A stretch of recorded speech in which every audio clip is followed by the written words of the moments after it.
오늘은 택한 자를 끝까지 지키시는 하나님의 은혜라는 제목으로 여러분과 함께 은혜를 나눌 수 있기를 바랍니다. 우리 지난 시간에 제가 설교를 안 했기 때문에 혹시 여러분이 그 지난번에 했던 설교를 또 잊으셨을까 걱정이 되는 바, 잠깐 리뷰를 좀 해드리면, 사울은 천천히요, 다윗은 만만이다 라는 노랫말로 다윗의 업적을 조금 더 이렇게 강조하고 부각시키는 그런 백성들의 노랫말을, 노랫소리를 듣고 사울 왕이 그야말로 그 마음에서 시기, 질투하는 마음이 생기기 시작을 했어요. 그래서 18장부터 20장까지의 본문 말씀은 사울이 이렇게 시기, 질투하는 마음, 즉 다시 말하면 어떤 자신의 그 왕의 위치, 자신의 정치적인 어떤 입지에만 연연을 해서 하나님께는 물론이고 자기 자신에게도, 왕인 자기 자신에게도 충성을 다하는 다윗을 시기하는, 그래서 결국은 그를 어떻게 해서든지 죽이려고 하는, 처음에는 전쟁터에 내보내서 블레셋 사람들의 손에 의해서 죽게 만들려고 했습니다만 이게 여의치가 않았고 이제 결국은 본인 손으로 다윗을 죽이려는 음모를 여러 차례 강행을 하게 됩니다. 그게 18장부터 20장까지인데 오늘은 그 중간에 있는 19장 말씀을 여러분과 함께 은혜를 나누고자 합니다. 그래서 결국은 사울이 다윗을 직접 또는 자신의 부하를 시켜서 간접적으로 죽이려고 하는 그런 음모를 꾸미고 그런 것들을 또 실행에 옮기자 결국 다윗은 도망갈 수밖에 없었어요. 피신해야만 하는 그런 상황을 맞게 됩니다. 그런 상황을 이제 설명을 하고 있는 그런 장면입니다. 또 사무엘에게까지 이제 다윗이 나중에 도망을 하게 되죠. 피신을 하게 되죠. 그리고 거기까지 다윗을 체포하러 온 사울과 그 사울의 부하들이 있었습니다.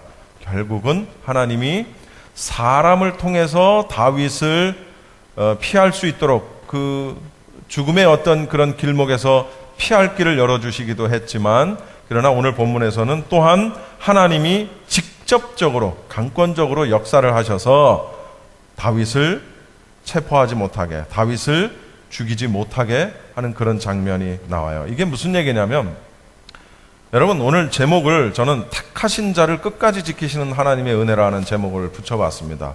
얼마든지 저는 이런 제목을 붙일 수 있어요.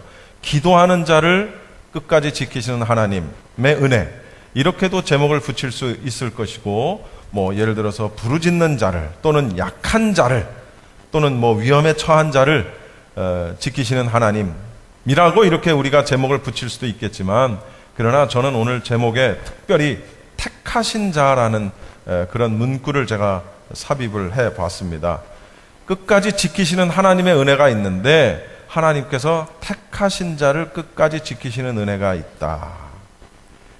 이 택하신다라는 말은 굉장히 그 장로교의 교리와 상당히 그 어떤 밀접한 연관을 가지고 있습니다. 굉장히 중요합니다. 뭐 저는 이미 설교 시간에 여러 차례 강조를 했기 때문에 여기서 오늘 그와 관련된 내용을 부연을 하진 않겠습니다만, 어쨌든 하나님의 은혜는 누구나 다 받을 수 있지만, 그러나 특별히 하나님께서 택하신 자를 끝까지 함께 하신다, 택하신 자를 포기하지 아니하시고 끝까지 함께 하신다라는 그런 부분에 여러분이 분명히 어떤 그 말씀에 초점을 두고 오늘 설교를 좀 들으셨으면 좋겠습니다.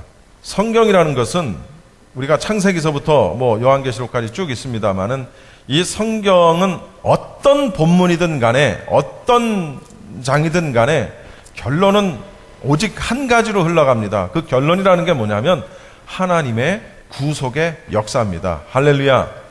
하나님의 구속의 역사. 여러분, 성경책은 철학책이 아니에요. 굉장히 심오한 철학적인 내용이, 뭐 특히 예를 들어서 전도서 같은 그런 내용이라든지 보면은 아주 심오한 철학적인 내용이 담겨 있으나, 그러나 성경은 철학책이 아닙니다. 성경은 이스라엘의 역사가 실려 있습니다만, 그러나 성경은 역사책이 아닙니다. 성경은 여러 가지 규례와 관습을 싣고 있지만 역시 성경책은 관습을 알려주는 그런 목적으로 쓰여진 책이 아닙니다. 무슨 얘기냐면, 성경이 쓰여진 목적, 성경이 우리에게 주어지고 우리에게 읽혀지는 목적은 오직 한 가지입니다. 그것은 바로 하나님의 구속의 역사예요. 하나님의 구속사, 이렇게 얘기하는 겁니다. 어떤 목회자들은 하나님의 구속사에 대해서 별로 그렇게 중요하지 않다라고 설교를 하는 그런 설교도 내가 들어본 적이 있습니다만 그렇지 않아요. 제 생각에는 성경은 하나님의 구속의 역사를 우리에게 알려주시기 위해서 기록된 책이다. 하나님의 구속사다. 할렐루야. 저는 그런 믿음을 제가 가지고 있습니다. 특히 지금 저는 구약 성경을 계속해서 본문을 쭉 이어나가면서 강해 설교를 하고 있습니다만은 이 구약 성경은 오실 메시아, 약속된 메시아, 그리고 그 메시아가 어떻게 역사하셔서 우리를 구원해 주시는가에 대한 내용을 그림자처럼 예표로, 모형으로 우리에게 보여주시는 게 바로 구약 성경이다. 그러니까 당연히 오늘 사무엘상 19장 이 본문 안에서도 예수님을 예표하는 사람과 그런 역사하심을 찾아볼 수가 있다라는 사실이에요. 여기에 항상 결론이 있다라는 겁니다. 여러분, 스토리를 잠깐 설명을 해드리겠습니다. 오늘 본문은 세 단계로 우리가 분해해서 내용을 살펴볼 수가 있습니다. 1절부터 7절까지는 다윗이 죽음의 위기에 처했는데 그 죽음의 위기에 처한 다윗을 살리기 위한 요나단의 노력이 기록되어 있습니다. 그리고 8절부터 17절까지는 역시 죽음의 위기에 처한 다윗을 살려주는, 구해주는 미갈의 노력이 담겨 있습니다. 그리고 마지막으로 18절부터 24절까지의 말씀은 드디어 하나님이 직접 다윗을 보호하시는 그런 장면이 오늘 이 본문 안에 이렇게 나눠져 있습니다. 이 세 단계로 나눠서 본문을 살펴보도록 할 텐데요. 일단 스토리를 제가 간단하게 소개를 해드리면 1절부터 7절까지 본문은 앞서서 우리가 사무엘상 18장에서 다윗을 제거하려는 두 번의 시도를 모두 실패한 사울, 이 사울이 오늘 이제 19장 본문에 와서는 자신의 아들인 요나단을 시킵니다. 그리고 자신의 신복들을 시켜서, 부하들을 시켜서 다윗을 제거할 것을 이제 명령을 하는 장면이 이제 오늘 19장에 나와요. 그리고 그러나 다윗의 절친, 사울의 아들이었지만 그러나 다윗에게는 아주 절친이었던 요나단은 다윗을, 자기 아버지가 죽이려고 하는 다윗을 보호하고자 아주 애쓰는 그런 장면이 오늘 이 본문에 나와요. 1절에 보시면 다윗을 제거하라는 명령을 합니다. 그리고 2절에 이 사실을 요나단은 다윗에게 알리고 당분간 숨어 있기를 권면을 합니다. 그리고 3절부터 5절까지는 사울에게 다윗을 죽이려는 노력이 잘못된 것입니다 하고 자기 아버지에게 직언을 합니다. 이거는 아버지와 아들의 관계니까 가능했겠죠. 물론 어쨌든 그러나 그럼에도 불구하고 아무리 자기 아버지라 할지라도 왕인 사울에게, 다윗을 죽이려고 혈안이 돼 있는 그 자기 아버지 왕인 사울에게 그것은 잘못된 것입니다라고 이야기하는 것이 쉽지는 않았을 거예요. 아무리 자기 아버지라 할지라도. 오늘 여러분이 읽으신 본문 4, 5, 6절이 바로 그 장면입니다. 그런데 참 다행히도 잠시였지만 6절에서 7절 말씀을 보면 자기 아들의 그 직언을 듣고 아버지인 사울 왕이 다윗을 죽이려 했던 마음을 포기하게 되는 그런 장면이 나와요. 그러면 거기서 그냥 다윗을 죽이려는 그런 마음을 포기하고 그냥 쭉 갔으면 어땠을까? 여기서만 사울이 마음을 고쳐먹었어도 그의 인생은 바뀌지 않았을까? 이렇게 불행한 그런 마무리를 하지는 않지 않았을까 하는 그런 생각을 해봅니다. 그러나 중요한 것은 아주 잠시 동안이었다라는 거죠. 그래서 다윗을 다시 이제 사울 왕이 받아들입니다. 그리고 두 번째는 이제 8절부터 17절까지의 본문인데요. 요나단이 직언을 해서 잠시 동안 다윗을 죽이려던 마음을 접은 사울 왕이 다윗이 이제 돌아오자 블레셋과의 전쟁에 이제 나설 어떤 상황이 됐고, 그리고 블레셋과의 전쟁에서 다윗이 또다시 승리를 하고 돌아오자 사울은 다시금 시기심에 사로잡히게 되는 것입니다. 또 백성들이 그를 향해서 환호했겠죠.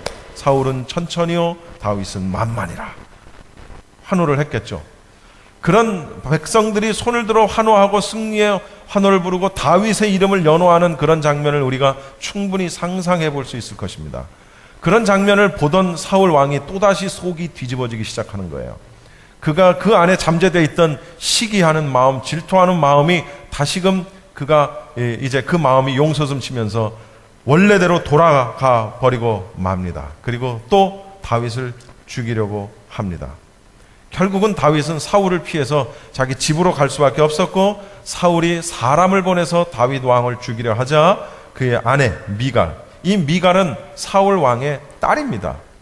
사울 입장에서는 어찌됐든지 간에 자기 아들과 자기 딸의 그 배신이랄까요?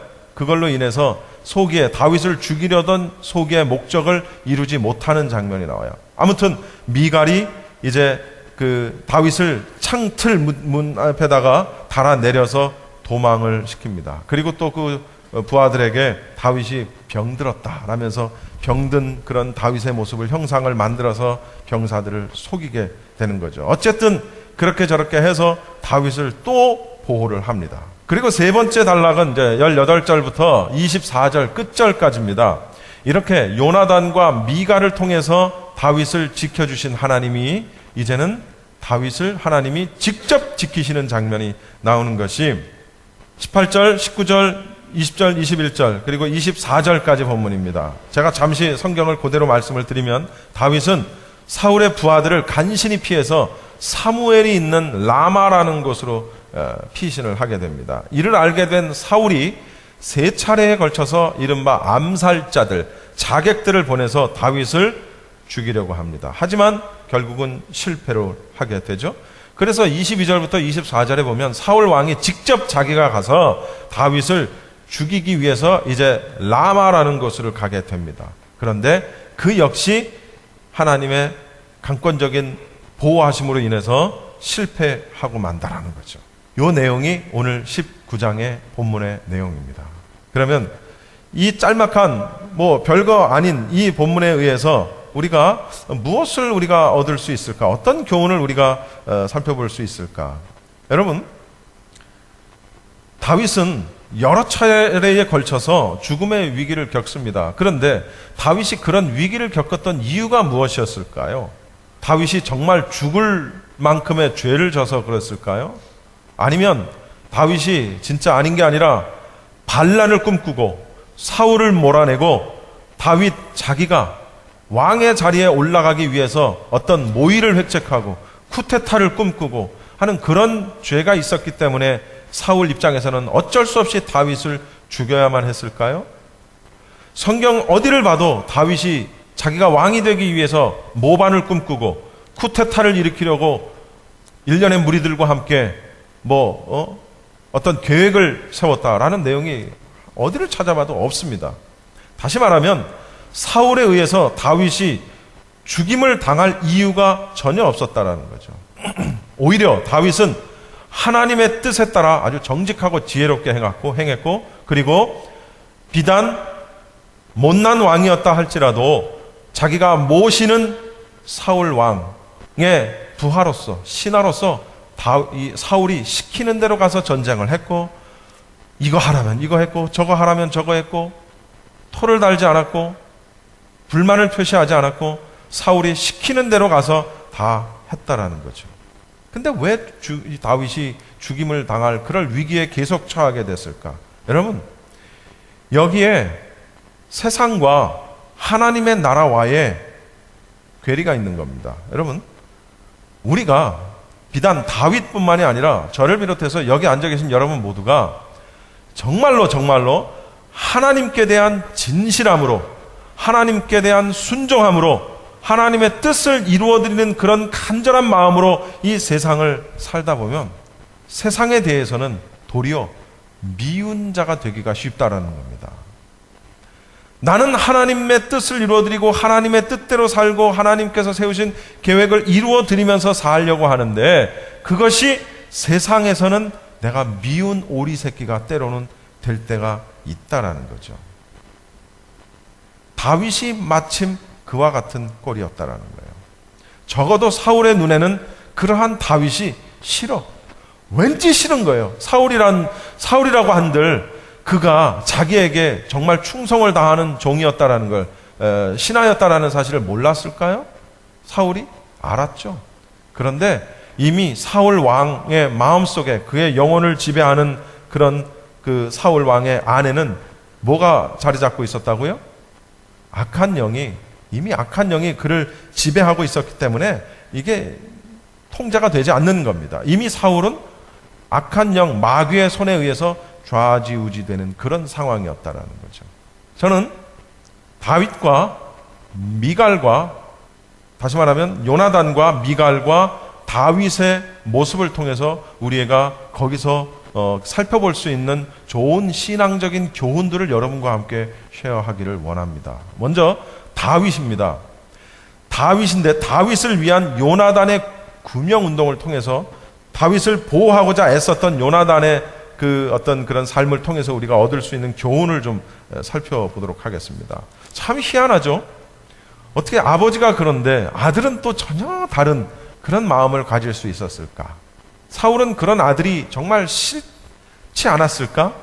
이런 배은망덕 버르장머리 네가 감히 나를, 굉장히 싫었지 않았을까 하는 그런 생각이 듭니다. 그러나 요나단은 자기 아버지의 그런 일련의 행동들이 분명히 잘못된 행동이라는 사실을 깊이 깨닫고 있었고 알고 있었고, 그래서 죽이려고 할 때마다 다윗에게 찾아가서 피신을 하고 숨어 있게 하고 그런 장면이 나와요. 물론 나중에 이제 그에 대한 보응을 다윗으로부터 받게 됩니다. 이제 그 장면은 나중에 나오게 되겠습니다.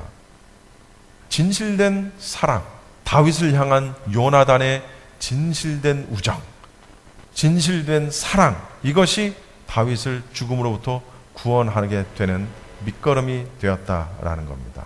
여러분, 저는 분명히 아까 얘기했죠. 성경은 구속사다.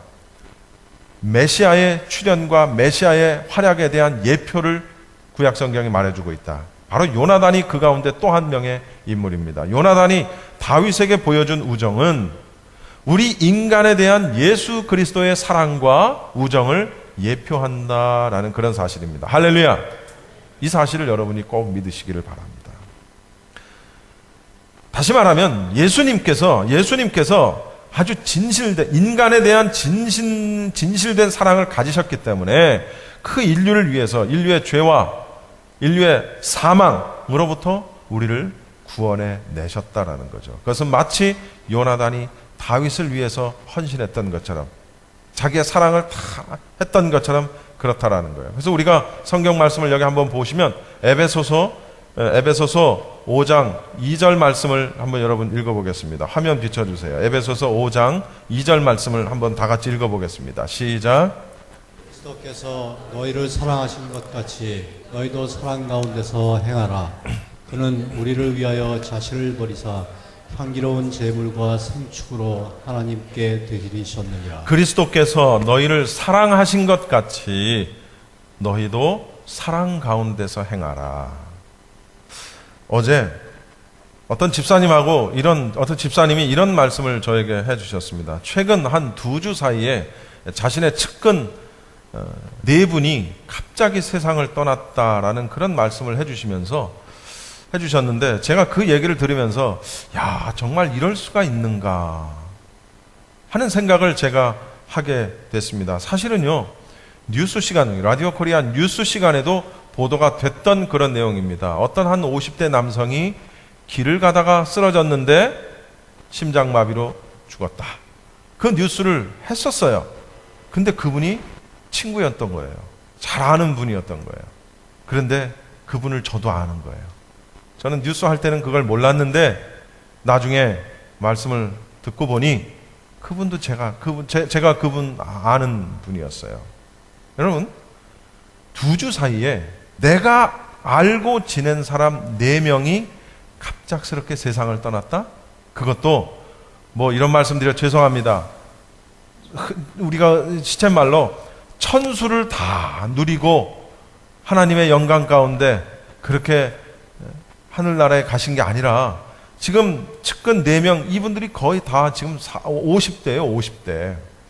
50대 젊은 나이에 심장마비로 절명을 한 거예요. 어떤 분은 운전하다가 돌아가셨고, 어떤 분은 길을 가다 쓰러져서 돌아가셨고, 여러분, 이게 바로 우리가 복음을 전해야 할 이유라는 겁니다. 아멘입니까? 이게 바로 우리가 전도해야 할 이유예요. 왜냐하면 우리가 살아있는 것 같지만, 죄송합니다, 여기 연세 드신 분들도 계시는데 살아있는 것 같으나 우리가 살아있다 말할 수 없겠죠. 어쩌면 우리 가운데에는 오늘 드리는 이 예배가 이 생의 마지막 예배가 될 수도 있다라는 가능성을 우리는 항상 염두에 둬야 한다는 거죠. 흔한 말로 올 때는 순서 있게 오지만 갈 때는 순서가 없다. 나이가 많다고? 천만에요. 이게 좁은 의미로는 우리 가족을, 또 넓은 의미로는 내가 아는 모든 이웃들, 내가 아는 모든 지인들을 정말 영원한 생명, 영원한 사망으로부터 생명을 구원하게 하는 그런 의무를, 그런 것을 지켜야 하는 의무를 우리가 가지고 있다는 거죠. 그것이 바로 전도해야 할 의무입니다. 왜?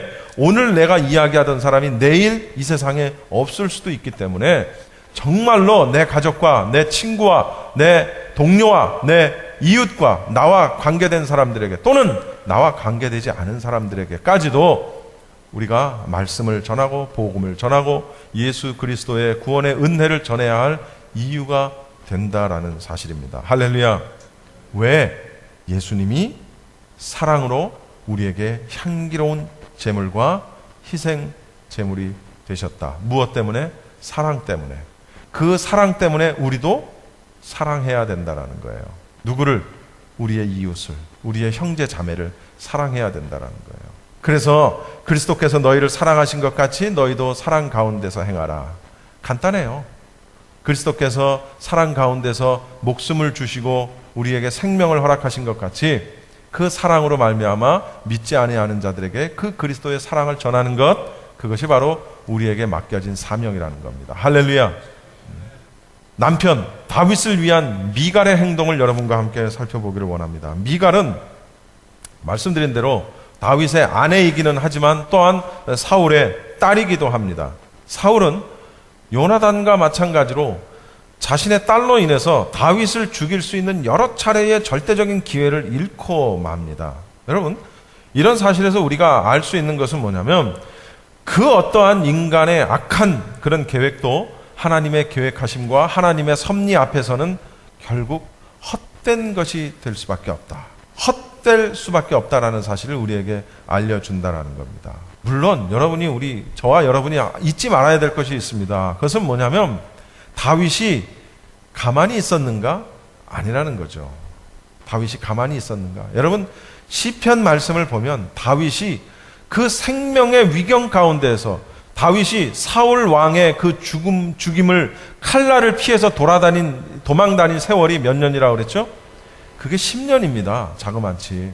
10년이라는 세월 동안 사울의 칼날을 피해서 도망다니면서 다윗은 정말 많은 기도를 했고 그런 것들을 이렇게 시편으로 우리에게 지금까지도 전해지고 있다는 거죠. 그래서 여러분, 시편 59편 1절에서 11절 말씀을 여러분 한번 보십시오. 얼마나 구구절절한 다윗의 기도의 내용이 담겨 있는지 한번 여러분, 좀 길지만 간절한 마음을 가지고 한번 기도의 다윗의 심정을 가지고 한번 여러분 읽어보시기 바랍니다. 시작. 원수에게서 나를 건지시고 일어나 치려는 자에게서 나를 높이 드소서. 사악을 행하는 자에게서 나를 건지시고 피 흘리기를 즐기는 자에게서 나를 구원하소서. 저희가 나의 생명을 해하려고 엎드려 기다리고 강한 자가 모여 나를 치려 하오니 여호와여, 이는 나의 범과를 인함이 아니요 나의 죄를 인함도 아니로소이다. 나를 허물이 없으나 저희가 달려와서 스스로 주여 나를 도우시기 위하여 깨어 살펴주소서. 계속 읽으세요. 하나님 여호와 이스라엘의 하나님이여, 일어나 열방을 벌하소서. 무릇 간사한 악인을 긍휼히 여기지 마소서. 저희가 더밀게 돌아와서 개처럼 울며 성으로 두루 다니고 그 입으로 악을 토하며 그 입술에는 칼이 있어 이르기를 누가 들으리요 하나이다. 여호와께서 주께서 저희를 웃으시리니 모든 열방을 비웃으시리이다. 하나님은 나의 산성이시니 저의 힘을 인하여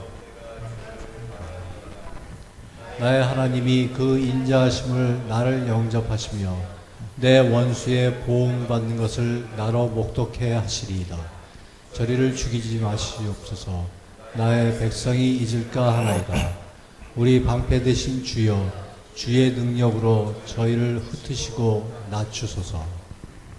다윗 왕은 아직은 물론 다윗이 아니지만 다윗은 이렇게 사울의 칼날을 피해 10년이라는 그런 긴 세월 동안을 도망을 다니면서 정말 구구절절한 심정, 자신의 안타까운 그런 심정들을 이 시편에 굉장히 많이 기록하고 있습니다. 우리가 잠시 후에 또 다시 시편의 말씀을 몇 구절 더 살펴볼 텐데요.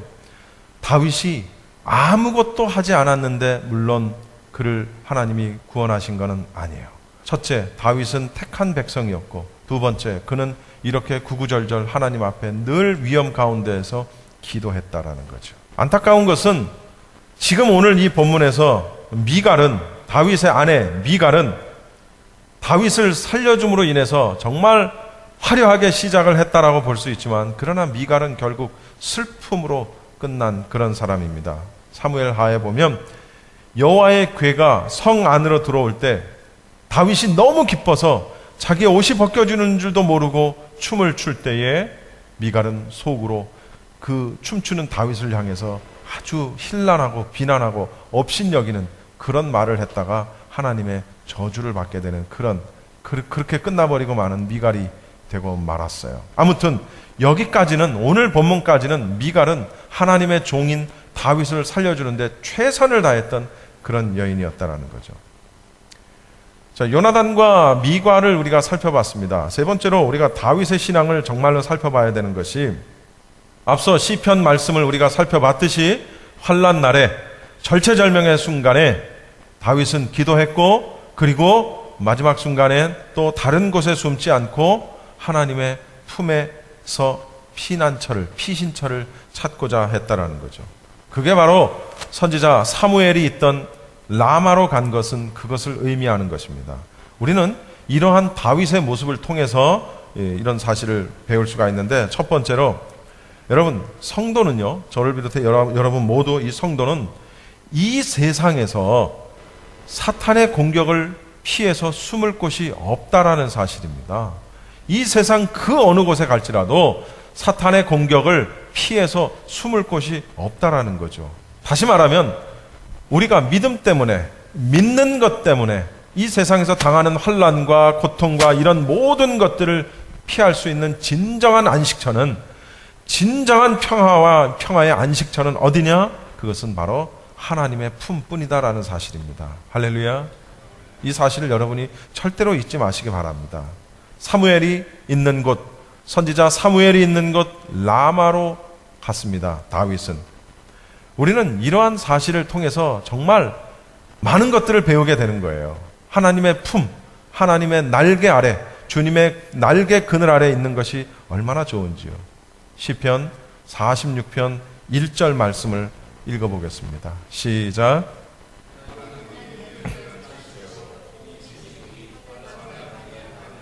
하나님은 우리의 피난처시요 힘이시니 환난 중에 만날 큰 도움이시라. 여러분, 다윗이 썼기 때문에 이게 설득력이 있는 거예요. 죽음의 창 앞에, 죽음의 칼날 앞에서 이런 고백이 나오는 거예요. 환난 중에 만날 큰 도움이시라. 하나님은 우리의 피난처시요, 하나님은 우리의 요새시요, 하나님은 우리의 산성이시요, 환난 중에 만날 큰 도움이시라. 이것이 다윗의 고백이기 때문에 우리에게 훨씬 설득력 있게 다가온다라는 거죠. 그리고 두 번째로 하나님께서는 이처럼 당신께, 하나님께 피한 자를 보호하시고 지켜주신다는 사실입니다. 아멘. 시편 91편 9절 10절 말씀을 읽어보겠습니다. 어떤 외딴 마을에 술집이 하나 생겼습니다. 아주 조용하던 그런 마을에 술집이 하나 생기니까 술꾼들이 모여들기 시작을 했고, 밤늦도록 얼마나 시끄럽게 떠들어대는지 그 근처에 있던 교회에서는 특히 저녁 예배 때 같은 경우에는 그 술 먹고 떠드는 소리 때문에 예배를 드리지 못할 정도로 큰 지장을 받게 됐습니다. 그래서 드디어 교인들이 참지 못하고 이제 한 목소리로 하나님 앞에 기도하기 시작하는 겁니다. 하나님, 그 술집을 불태워 버리시든지 아니면 어떻게라도 해서 이런 힘들고 어려운 상황을 벗어날 수 있게 해주십시오 라고 하나님 앞에 성도들이 기도하기 시작합니다. 얼마 동안을 기도했는데 어느 날 수요일 저녁입니다. 비가 억수같이 쏟아지는데 교인들이 한참을 기도하던 도중에 마침 그 술집에 벼락이 떨어지더니 순식간에 그 술집이 다 타버리고 만 거였어요. 그런데 이 술집 주인이 동네 교회가 하나님께 그렇게 되게 해달라고 기도를 해서 자기 재산을 다 잃어버렸다라는 사실을 알고 법원에다가 제소를 하게 된 겁니다. 재판을 걸게 된 거죠. 반면에 교인들은 이렇게 말합니다. 그럴 리가 없다. 그러면서 자신들의 무고함을 증명하기 위해서 변호사를 대고 맞소송을 걸게 된 겁니다. 얼마 동안의 심의 끝에 재판관이 이런 결론을 내립니다. 술집 주인은 동네 교회에서 하나님께 자신의 술집이 불타 없애게 해달라고 기도를 했기 때문에 자기 술집이 불타서 없어졌다라고 소송을 했잖아요. 그러니까 술집 사람들은, 술집 주인은 기도의 능력을 믿었던 거예요. 그런데 반면에 정작 기도했던 하나님의 그 성도들은 그럴 리가 없다. 그러면서 변호사를 세워서 자신들의 무고함을 재판관 앞에 이제 증언을 하게 하는 거죠.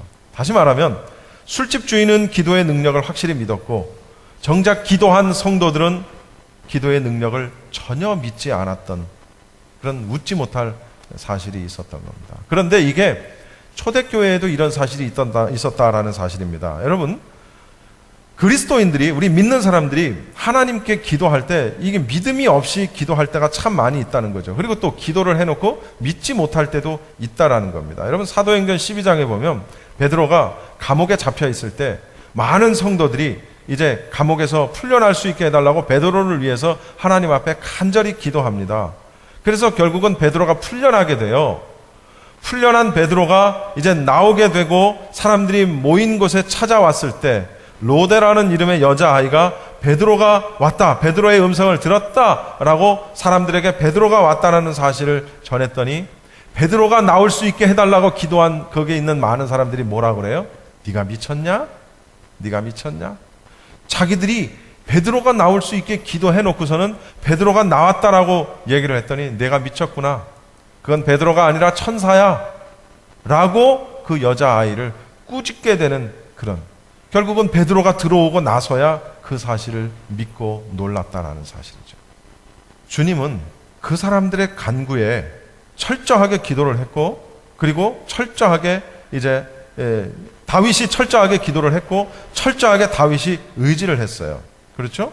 다윗은 시편에 나온 무수한 기도의 내용처럼 하나님이 그렇게 해 주실 것을 믿고 철저하게 기도했고, 그리고 하나님은 그 기도의 응답대로 그렇게 해 주셨다라는 거죠. 만약에 다윗이 나의 피난처시오, 나의 환난 날에 숨을 곳이오 라고 나를 지켜주시고 살펴주시고 이런 기도를 무수히 많이 드렸는데 이 기도에 대한 응답에 대한 어떤 확신이 없이 그냥 읊조림으로만 끝났다면 하나님은 이렇게 또한 역사하시지 않았을 수도 있겠다라는 생각이 듭니다. 다윗은 환난 날에 하나님 앞에 기도했고 그 기도의 응답에 대한 확신을 가지고 있었기 때문에 결국은 기도 응답을 받았다라는 사실이죠. 이것이 바로 다윗이 가진 신앙이 위대한 이유다라는 겁니다. 다윗의 신앙이. 왜 하나님이 다윗을 향해서 내 마음에 합한 자라라고 말씀을 하셨는가에 대한 모습을 우리가 여기서 또한 볼 수 있다는 거죠. 마지막으로 사울의 모습입니다. 사울 왕. 참 불행했던 사람, 너무 안타까운 사람, 멋지게 인생을 시작했지만 그러나 이스라엘의 초대 왕으로 멋지게 스타트를 했지만 그러나 불행하게 끝나버리고만 사울. 그런데 그 사울의 몰락의 가장 중심에는 무엇이 있었는가? 그것은 바로 시기하는 마음, 시기와 질투가 있었다라는 거죠. 그런데 더 놀라운 사실은요, 여러분, 인류 최초의 살인 사건이 있었습니다. 잘 아시죠? 창세기에 나온 대로 형이 동생을 죽이는 사건, 가인이 아벨을 죽이는 사건. 왜 죽였을까요? 아벨의 제물은 받으시고 자신의 제물은 받지 아니시는 하나님. 그 아벨에 대한 시기심 때문에 인류 최초의 살인 사건이 일어나게 된다는 거예요. 그러니까 사람이 사람을, 누가 누군가를 어떠한 이유로든 그 사람을 시기하고 질투하면은요, 이렇게 최악의 순간이 닥칠 수 있다라는 거예요. 사람을 죽일 수도 있는 마음이 생긴다는 거죠. 한 수도사가 있습니다. 사막에서 자신의 인격을 성숙시키기 위해서 사막에서 금식을 하면서 극기를 하고 고행을 하고 있었습니다. 마귀들이 의논을 합니다. 이 모습을 지켜보던 마귀들이 저 수도사 저 사람을 한번 시험해보자 하고 시험하기 시작합니다. 첫 번째, 금식을 하니까 얼마나 배가 고파요. 음식을 가지고 시험을 합니다. 그 수도사는 전혀 꿈쩍도 하지 않습니다. 그래서 마귀들이 차례로 와서 그 수도사를 넘어뜨리기 위해서 시험을 줍니다. 육체적인 욕망을 주고, 물질을 주고, 의심, 공포, 이런 것들을 총동원해가지고 마귀들이 그 수도사를 넘어뜨리려고 하지만, 그러나 그 수도사는 전혀 움직이지 않아요. 마귀들이 모여서 의논을 합니다. 어떻게 해야 이 수도사를 넘어뜨릴까? 한 수도사가 방법이 있어 라면서 그 수도사가 갑니다. 마귀가 갑니다. 그리고 그 수도사의 귀에다 대고 얘기합니다. 그리고 그 수도사는 즉시 넘어지고 맙니다. 이 마귀가 수도사의 귀에 뭐라고 얘기했을까요? 여보세요, 당신 동생이 지금 알렉산드리아의 주교가 됐대요 라고 거짓말을 한 거예요. 당신 동생이 지금 알렉산드리아의 주교가 됐대요 라고 말을 하니까 자기 동생이 주교가 됐다는 소식에 그냥 확 수도사가 배가 아프기 시작을 한 거예요. 동생을 시기하는 마음이 생기기 시작을 한 거예요. 물질, 욕망, 의심, 공포, 음식, 모든 것을 다 동원해서 쓰러뜨리려 했지만 쓰러지지 않던 그 수도사가 당신 동생이 주교가 됐대요, 이 한마디에 그냥 무너지고 마는 거예요. 왜? 질투가 나기 시작하는 거예요. 나는 지금 여기서 이러고 있는데 내 동생이 주교가 됐다고? 하는 그런 시기하는 마음이 생기면서 그냥 그 한 번에 쓰러지고 말았다라는 거죠. 시기심 때문에 다윗을 죽이려고 한 사울은 오늘 본문의 맨 마지막 절 24절 말씀을 한번 같이 읽어봅시다. 여기에 정말 잘 표현이 되어 있습니다. 시작. 사무엘 앞에서 예언을 하며 종일 종야에 벌거벗은 몸으로 누워 있었더라. 그러므로 속담에 이르기를 사울도 선지자 중에 있느냐 하는. 사울은요, 다윗을 죽이기 위해서 라마까지 쫓아갑니다. 그러나 결국 실패하고 뭘 했다고요? 벗은 몸으로 누웠더라. 여러분, 벗은 채 종일 누워있는 신세가 됐어요. 그런데 이게 옷을 벗었다라는 것, 스스로 옷을 벗었다라는 것이 주는 영적인 의미는 이게 이런 겁니다. 사울이 이제 곧 자신의 왕위가 폐위될 것임을 상징한다는 거죠. 물론 사울은 그것을 의식하고 옷을 벗지는 않았을 것입니다. 무의식 중이었다 할지라도 스스로 옷을 벗음으로 인해서 자신의 때가 다함을 스스로 나타내었다라는 사실이에요. 여러분, 결국 이런 사실은 하나님과 그 백성을 대적하는 자들의 결국 끝이 어떻게 될 것인가? 자신의 어리석음과 수치를 드러내면서 비참한 종국을 맞이하게 될 것이다 라는 사실입니다. 결론입니다. 사울로부터 추격을 당해서 여러 번 고비를 맞는 다윗 곁에는 하나님이 늘 함께 해주셨습니다. 마찬가지로 사탄의 온갖 유혹 속에서도 우리를 지켜주시는 분은 하나님이시다라는 사실을 여러분 믿으시기 바랍니다. 할렐루야. 혹시 어쩌면 내 영혼이 너무 무뎌져서 그 하나님을 내가 체험하지 못하는 것은 아닌지 나 자신을 돌아볼 필요가 있다라는 거예요. 할렐루야. 하나님은 이전에도 그렇고 지금도 그렇고 나를 지켜주셨는데, 즉 나와 함께 하셨는데 나는 지금 내가 그걸 몰라, 너무 무뎌서, 그리고 하나님이 나와 함께 하시지 않는다, 투정 부리고 있는지는 아는지 우리 자신을 돌아볼 필요가 있다라는 거죠. 그리고 우리 주위에는 정말로 우리의 도움을 필요로 하는 많은 사람들이 있다라는 거예요. 한국에서는요, 죽은 지 5년 만에 발견된 할머니 한 분의 이야기가 뉴스에 보도가 됐습니다. 죽은 지 5년 됐어요. 발견돼가지고 보니까 옷을 겹겹이 껴입고 8, 9겹씩 껴입고 양말 이런 걸 껴입고 누운 채로 돌아가셨어요. 왜 죽었을까요? 얼어 죽은 거예요. 얼어 죽은 거예요. 집 안에서 얼어 죽은 거예요. 보일러가 안 돼가지고. 그런데 더 놀라운 사실은 그렇게 죽었는데 5년 만에 발견이 됐다는 거예요. 그럼 5년 동안 도대체 집주인은 가보지를 않은 거예요. 왜? 그 할머니의 보증금이 있었기 때문에 매달 내야 하는 월세를 못 내도 그 보증금을 계속 까먹고 있었던 거예요. 그 보증금이 있으니까 하고 5년 동안을 자기 집에 살고 있는 할머니 방을 두드려 열어보지 않은 거예요. 여러분, 5개월도 심한 건데 50일도 심한 거고 5개월도 심한 건데 5년 동안을 이 할머니가 백골이 돼가지고 이불 속에서, 난 그 뉴스를 들으면서 말할 수 없는 참담함을 느꼈어요. 아무리 우리가 이 세상이 각박해지고 내가 살기 힘들다 할지라도 내 집 안에 사는, 내 한 건물에 사는 할머니가 5년 동안을 보이지 않는데 찾지 않았다는 것은 있을 수 없는 일이에요. 있을 수 없는 일. 뼈만 남은 앙상한 해골이 돼가지고 발견된 그 할머니, 그 집안의 모습은 5년 동안 어떻게 됐겠습니까? 우리 시대, 우리 주위에는 우리의 도움을 필요로 하는 죽은 영혼들이 많이 있다라는 거예요. 영적으로 살펴봐야 돼요. 왜? 그 내가 아는 그 사람들이 언제 우리의 곁을 떠날지 모르기 때문에, 오늘 떠날지 내일 떠날지 모르기 때문에 그를 위해서 기도하고 복음을 전하고 해야 된다는 거죠. 물질적으로 도움 주는 것 중요해요. 정신적으로 도움 주는 것 중요해요. 그러나 가장 큰 도움은 영적으로 도움을 주는 것이 필요하다라는 거예요. 진정한 도움은 그들에게, 죽을 영혼들에게 예수 그리스도를 소개하는 일, 복음을 전하고 그들의 영혼을 교회로 인도하는 일, 그것이 가장 큰 우리의 사명이라는 사실을 믿으시기 바랍니다.